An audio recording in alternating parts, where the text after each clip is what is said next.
Back with the seventh part of the NBA top 100 players of all time list, and in this portion, I'll be covering numbers 39 to 30. Starting out at number 39, we have Dominique Wilkins, a wing player who played from 1982 to 1999, mainly with the Hawks, but also made stops briefly in LA, Boston, San Antonio, and Orlando.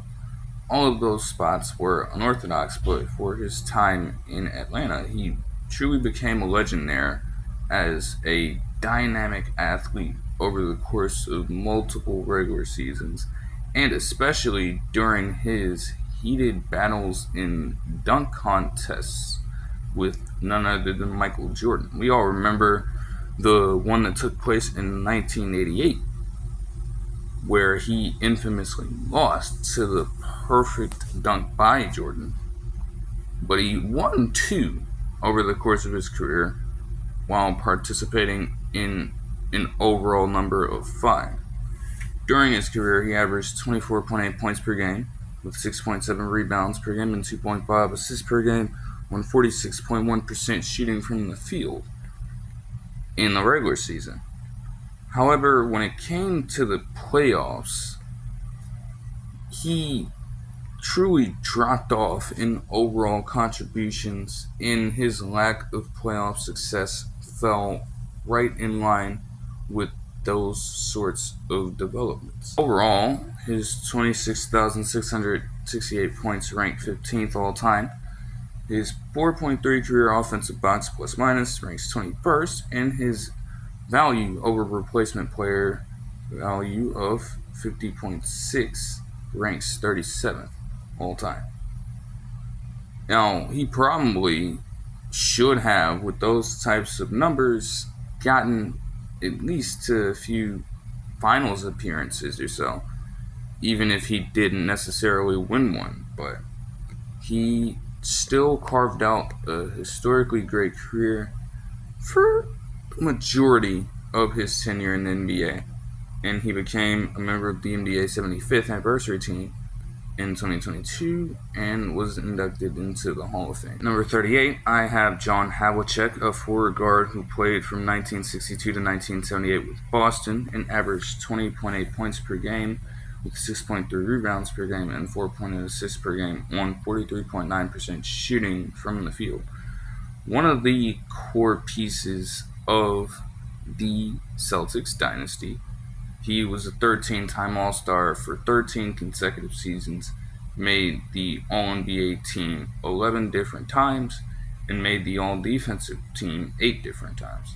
He won 8 NBA championships over the span of 13 different years with Boston, and also played a key role in their 1974 championship, averaging 26.4 points per game with 7.7 rebounds per game, 4.7 assists per game, and also 1.9 steals per game at the time to win Finals MVP for that series.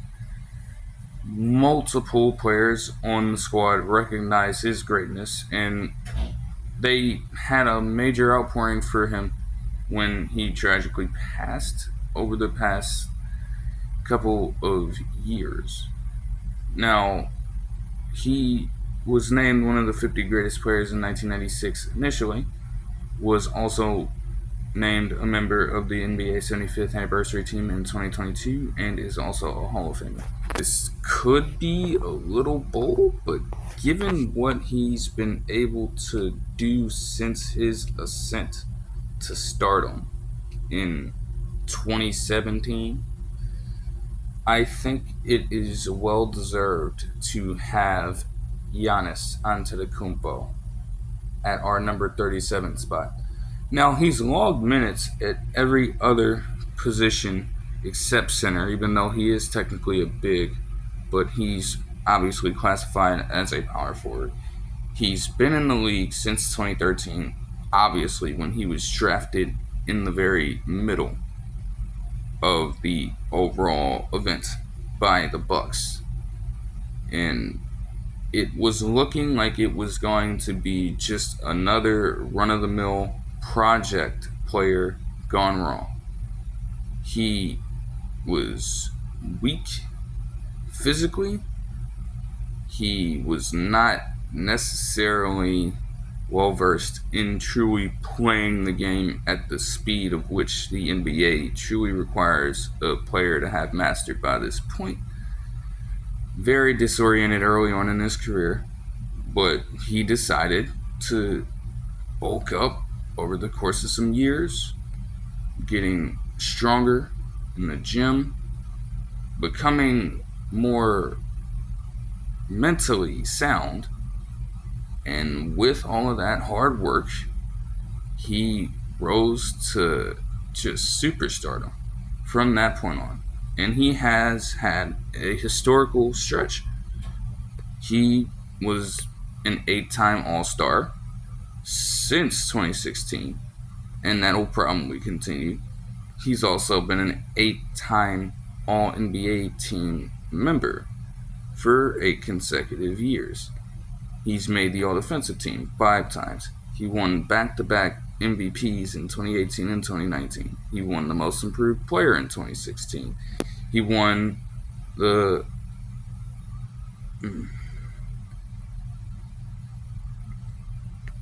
and again, like I said, he was overlooked at the time. No one saw this coming, but he developed his overall game to become just one of the most imposing players we have ever witnessed play a single game in the league. It rivals that of players like Shaquille O'Neal, and even in real life, Shaquille O'Neal has given him props for these kinds of performances. The 2021 season especially stands out. In the regular season, he averaged 28.1 points per game, 11 rebounds per game, and 5.9 assists per game, while getting the All-Star Game MVP, in which he shot a perfect percentage from the field and was also a member of the first team All-NBA and All-Defensive teams. Over the course of the playoff run, he averaged 30.2 points per game, 12.8 rebounds per game, and 5.1 assists per game, while winning an NBA championship and securing a Finals MVP nod with a Game 6 performance that saw him grab 14 rebounds, block 5 shots, and tally 50 points. Capping off that stretch that saw him average 35.2 points per game, 13.2 rebounds per game, 5 assists per game, 1.2 steals per game, and 1.8 blocks per game on 61.8% shooting from the field against the Suns when it mattered the most. Now, recent first round exits have been severely disappointing. They got knocked out early against the Heat in 2023. They got knocked out early against the Celtics in 2022. So they have some work to do, and they did it over the course of the 2023 offseason by getting a player like Damian Lillard. But even that did not result in any success due to Giannis's injury, and the Bucks saw their opportunity to compound on that potential greatness dissipate after losing to the Pacers in the first round in 6 games. However, his dominance can't be understated, because as long as he is an active player on the court this season and eligible to play enough games, this could be his 8th straight season averaging at least 25 points, 10 rebounds, and 5 assists per game. He has been doing it since 2017. I have no reason to believe that it will not continue.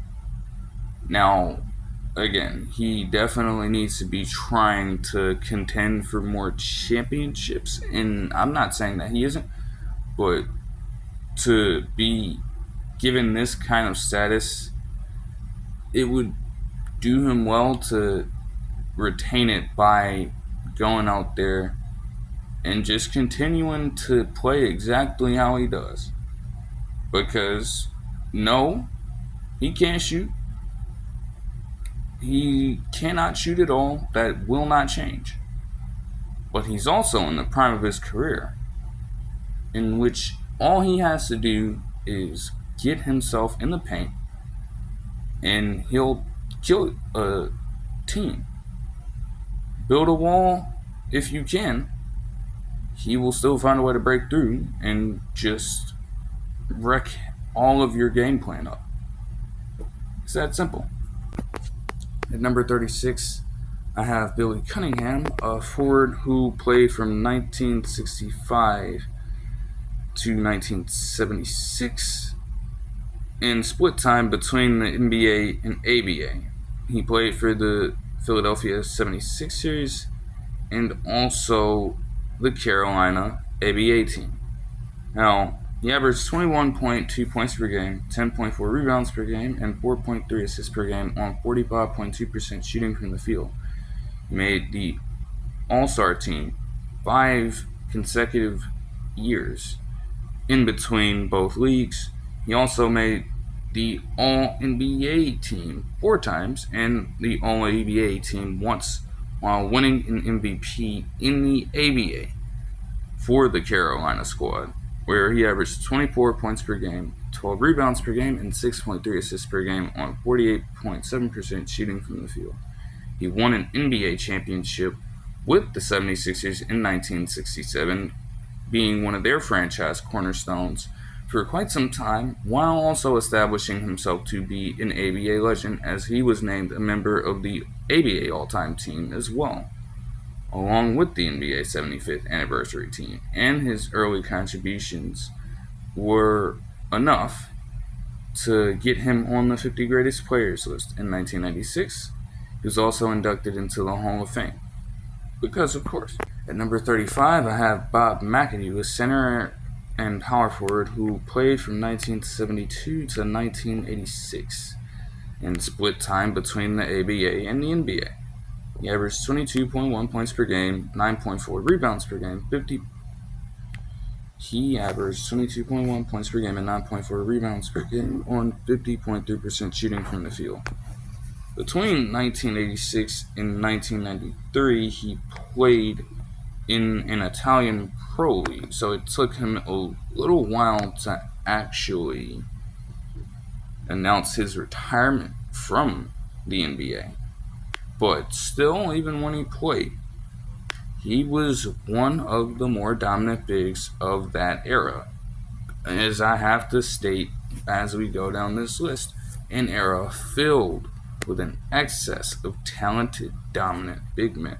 He was a 5-time All-Star, a 2-time member of the All-NBA team, and a league leader in total points scored 3 different times consecutively, and earned a top 2 finish in MVP voting in those same seasons.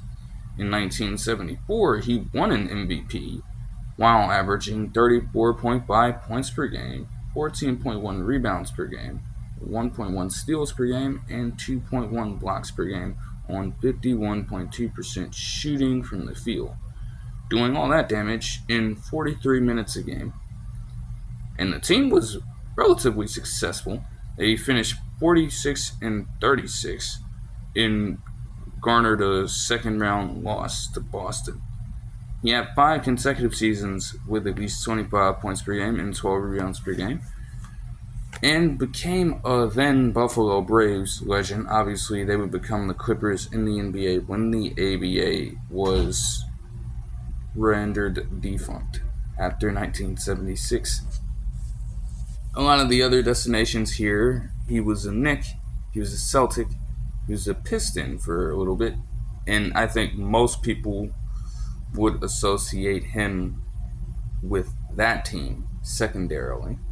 He was also a Net, a Laker for a very short period of time, and a 76er.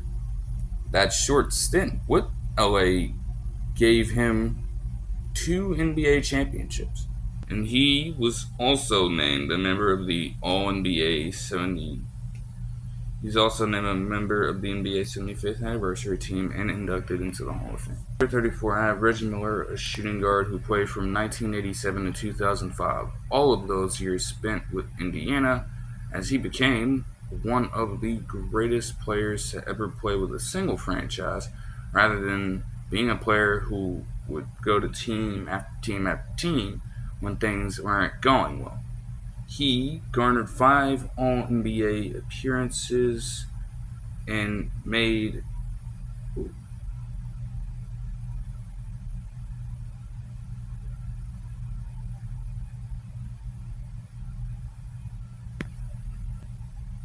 he was a 5-time All-Star, a 3-time member of the All-NBA teams, all with the third team, and led the league in free throw percentage 5 times as one of the most accurate players for his era. He averaged 93.3% clip in 2004, and again, while he did not have a lot of playoff success in terms of championships, he had a massive amount of signature moments in those periods of time to at least give the Pacers a fighting chance to contend. And most of them have still been remembered to this day by Pacers fans and the masses alike. None of his efforts resulted in a championship, unfortunately, but you can't deny that when his number was called, he delivered relentlessly. A fact that can get lost to time when you look at the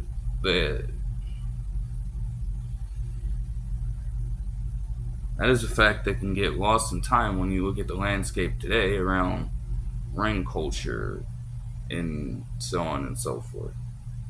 Still, his career was successful in other ways. He tallied up 25,279 points, which ranks 23rd all time. He also ranks 12th in overall free throw percentage with 88.8% for his career. His 2,560 three-pointers ranked 5th at this current point of time. His 2,560 three-pointers rank 5th at the time of the recording of this video. But obviously, with age, he was probably at the very top of that list before the Ray Allens of the world took the league by storm.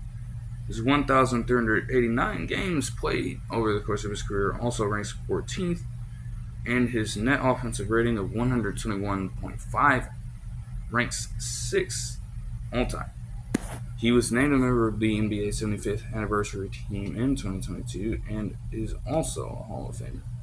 At number 33, I have Bob Pettit, a forward center who played from 1954 to 1965 with multiple iterations of the Hawks, and for his career he averaged 26.4 points per game with 16.2 rebounds per game, 3 assists per game, and 46.1% shooting from the field. Now, when it comes to a player like Bob Pettit,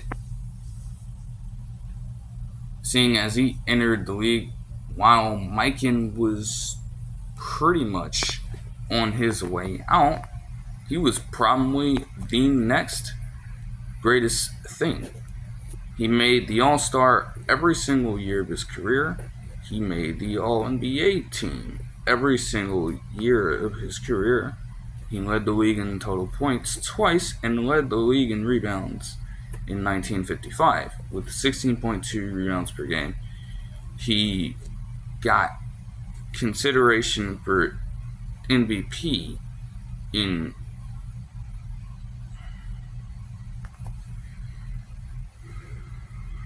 He got top 6 consideration for MVP from 1955 all the way to 1963 and averaged at least 20 and 12 in every year. He actually came out with the most prestigious award twice, in 1955 and 1958. Over that course of time as well, he tallied 35 rebounds in a single game, which definitely puts him in the upper echelon of these performances, but I guess you can have your own thoughts on who may hold the record. But truly, his impact for the team was pretty damn good for the time, and honestly, it looks great from this era of time. He won an NBA championship in 1958 with the then St. Louis Hawks, and as a franchise, they have not been back since. So take with that what you will. His 20,880 points, ranked 44th all time. His 12,849 rebounds, overall ranked 18th, and his 25.4 player efficiency rating ranks 8th all time. He was named one of the 50 greatest players in 1996, an official member of the NBA 75th anniversary team in 2022, and a Hall of Famer. At number 32, I have John Stockton, a point guard who played from 1984 to 2003 with the Utah Jazz. For his career, he averaged 13.1 points per game, 2.7 rebounds per game, and 10.5 assists per game, the highest mark in NBA history. Won 51.5% shooting from the field and 38.4% shooting from the three-point line. A very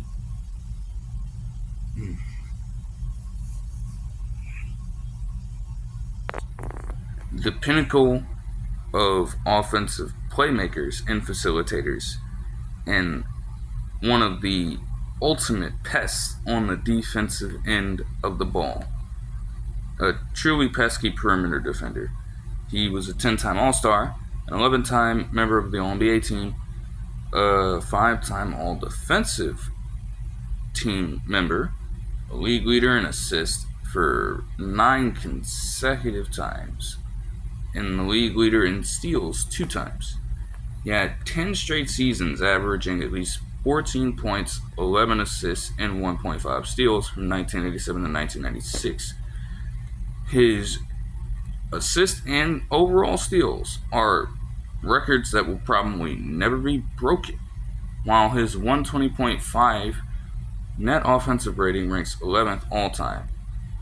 The 28 assists and 20 points he tallied against San Antonio on January 15th, 1991, rank as the second most assists in a single game all time. He also had 27 and 26 assists in previous games, respectively, which own the 3rd and 4th spots in that same metric. Playoff success in terms of championships were non-existent. However, he, alongside a player that I'm not even going to mention until later because he really isn't that worthy of being mentioned, but you know who his counterpart was. They at least contended for a little bit. They made some noise. They got to the NBA Finals. They just ran into the gauntlet. But most importantly, he was loyal to Utah. Say what you want about him being a compiler or just padding his numbers up over the course of this time. No. The city loved him back. His personality was kind of, I don't know if you can really say that he was expressive like that. Let's just call it what it is. But I'm sure he has his own respect for the city as well. I mean, he stayed there for 19 years. You really think that a player in today's league is going to be in a spot where they're drafted by Utah? They become a superstar caliber player, and in the event that things go wrong, they're gonna just stick with being in Utah. They're gonna see it through. If Utah wins a championship with a franchise player of theirs, you don't think that the second something comes up with that, or they can go find a better deal, a better contract from a better team, they won't jump ship? These are the questions you have to think about in the day and age of player movement all across the league. But Stockton remains as an outlier in that regard. He was named one of the 50 greatest players in 1996 while he was still playing. And he was named a member of the NBA 75th anniversary team in 2022, was also inducted into the Hall of Fame. At number 31, I have Rick Barry, a forward who played from 1965 to 1980. Actually split time in multiple leagues. In 1968, he started play in the ABA and left the league in 1971 to rejoin the best league for basketball out there. He averaged 24.8 points per game with 6.7 rebounds per game, 4.9 assists per game, with 2 steals per game on 45.6%. He averaged 24.8 points per game, 6.7 rebounds per game, 4.9 assists per game, and 2 steals per game on 45.6% shooting from the field. He was actually barred from playing in the ABA during the 1967 season, and again played in that league a year later. He was a 12-time All-Star, a 6-time member of the All-NBA team, a 4-time member of the All-ABA team for 4 consecutive seasons, his whole tenure in the league. He led the league in points twice. 1966, he averaged 35.6 points per game in the NBA, and in 1968, he averaged 34 in the ABA. He also led the league in steals 1 time in 1974 with 2.9 per game. He won an NBA championship with Golden State in 1975, which would be the last one they won up until 2014, winning a Finals MVP in that series, in which he averaged 29.5 points per game, when no other player on the squad scored more than 12. He also grabbed 4 rebounds per game, dished out 5 assists per game, and stole the ball 3.5 times a game on 44.4% shooting from the field. He led the league in free throw percentage 7 different times, including a mark of 94.7 in 1978. Despite whatever you want to say about his unorthodox motion. And for his career, he had the 4th best rate of 90% from the free throw line all time. He made anniversary and all-time teams for both the NBA and ABA. He was also named one of the 50 greatest players in 1996 and was inducted into the Hall of Fame. At number 30, I have Patrick Ewing, a center, power forward, who played from 1985 to 2002 with New York, the Supersonics for a little bit, and the Orlando Magic to cap off his career. Very odd destinations, but over the course of his career, he averaged 21.1 points per game with 9.8 rebounds per game and 2.4 blocks per game on 50.4% shooting from the field as one of the more dominant big men of the mid-1980s, early 1990s. However, again, by the time he reached teams like Supersonics and the Magic, his physicality and more traditional play for the big man at that point in time were starting to wear out for him, and he phased out. As simple as that. He would have been a little more successful in terms of championships if he didn't have to deal with an Eastern Conference that was quite literally, at that point, you can argue that they were tougher. There were tougher opponents to face in the Eastern Conference at that time. There's no doubt about that. You were dealing with the Pistons at the time. You were obviously dealing with the ascending Bulls. Don't forget about the Celtics. Bucks were always an underrated team to have to go against at times. And then not to mention, you were still dealing with the Pacers as well. Oh, don't even get me started on how many of the Knicks' playoff runs with Ewing at the helm were ended prematurely by a Pacers team who was scrappy and led by a one-man army at times. even though they had players like Mark Jackson to help out. Reggie Miller just owned them. But nonetheless, Ewing, for his credit, he was relatively effective.